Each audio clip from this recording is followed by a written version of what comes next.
Naam, Disemba 16 leo hii bodi inayosimamia ligi imetoa taarifa rasmi juu ya mwenendo wa ligi katika kutoa adhabu, makalipio, maonyo katika michezo mbalimbali. Lakini miongoni mwa trending stories ni namna ambavyo adhabu hizi zinatoka, kwa maana ya baadhi ya wachezaji ambao wanakutwa na rungu wanavyopewa adhabu.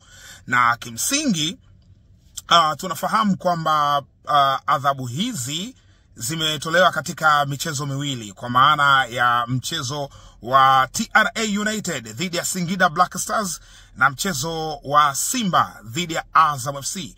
Kwa katika mechi hizi mbili kuna watu takriban 4 wamepewa ban au wamepewa adhabu, na watu hawa 4 ni mshambuliaji wa Simba Jonathan Soa, amefungiwa mizunguko 5, kwa maana michezo 5 anakosa, lakini pia alipe faini ya fedha.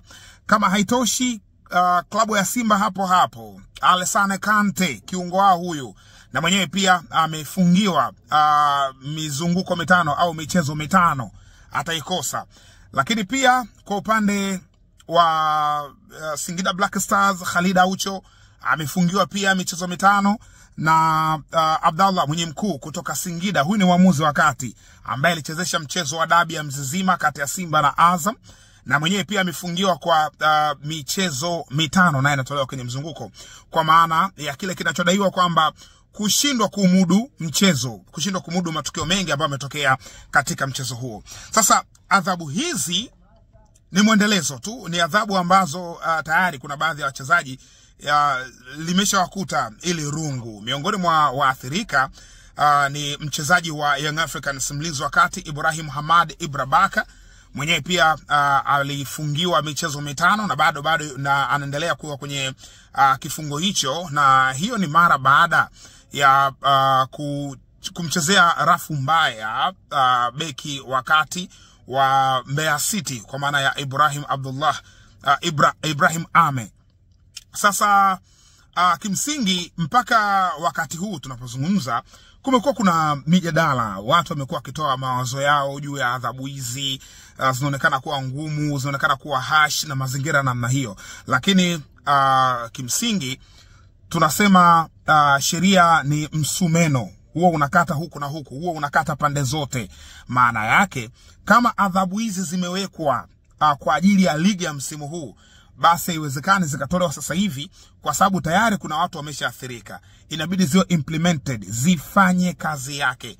Haijalishi nani atafungiwa, inawezekana ikawa ni timu yako imeguswa au timu ya mpinzani wako imeguswa, lakini sheria inaendelea kusalia kwa msumeno tu, kwa maana ya kukata katika pande zote mbili. Sambamba na hilo, tukienda kuangalia mantiki ya hizi adhabu ni zipi, mantiki yake ni ipi? FIFA, chombo kikuu cha kusimamia mpira duniani, wenyewe wanasisitiza mchezo wa kiungwana. Miongoni mwa vitu ambavyo wanasisitiza kweli katika football, inawezekana vitu vingi vikakosekana, lakini mchezo miongoni mwa vitu viwili ambavyo FIFA wanachukia sana, kitu cha kwanza ni kuvunjika kwa mchezo.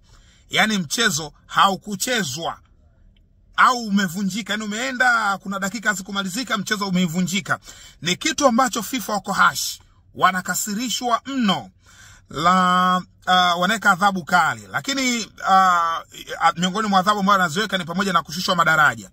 Lakini jambo la pili ambalo FIFA hawapendezwi nalo kabisa ni eneo hili la mchezo wa kiungwana, na ndio maana moto wao FIFA au kauli mbiu yao huaga wanasema my game is about a fair play.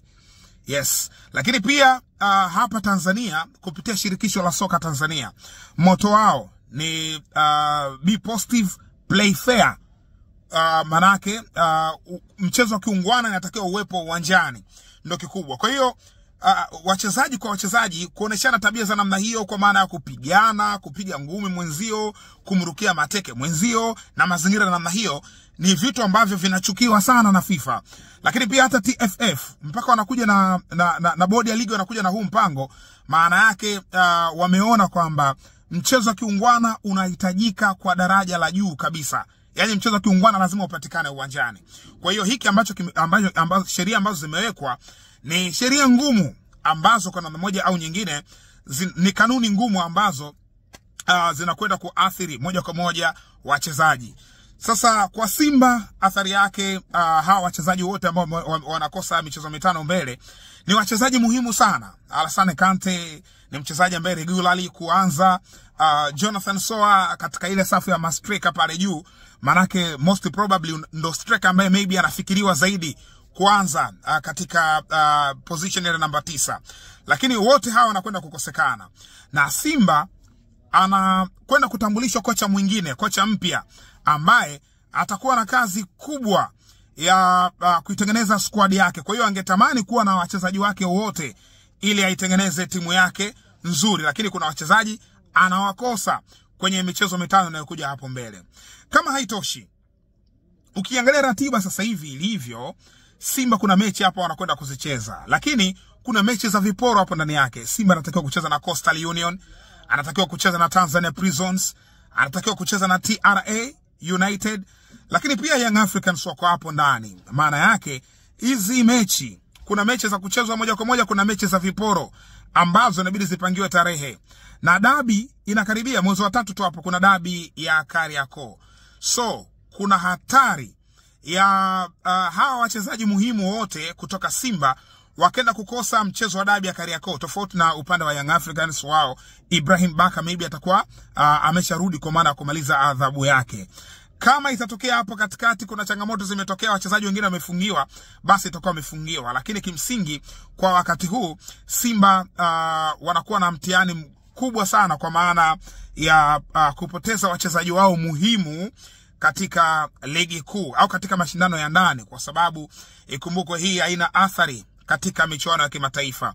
Kule kimataifa Alassane Kante ana kadi nyekundu ambayo ameonyeshwa, maana yake na yeye kule kimataifa anaathirika, ila kwa hapa ndani atacheza. Kule nje Jonathan Soa atacheza, lakini kwa hapa ndani hawezi kucheza kutokana na adhabu hiyo ambayo ameipata. So hilo ndo kubwa zaidi ambalo nataka kushare kwa wakati huu. Ndio wewe una nafasi kwenye comment section. Unaona hizi adhabu ni fair ama unaona hapana sio fair? Labda waangalie, kwa maana mamlaka waangalie, unaweza kuweka comment kwenye comment section hapo. Lakini kama unaona fair, wewe kasema hizi ni adhabu za fair. Mtazamo wako wewe ndio ambao unatakiwa hapa, kwamba ni yes or no. Weka comment yako hapo. Hii ni Mzinga Sports, usisahau kusubscribe.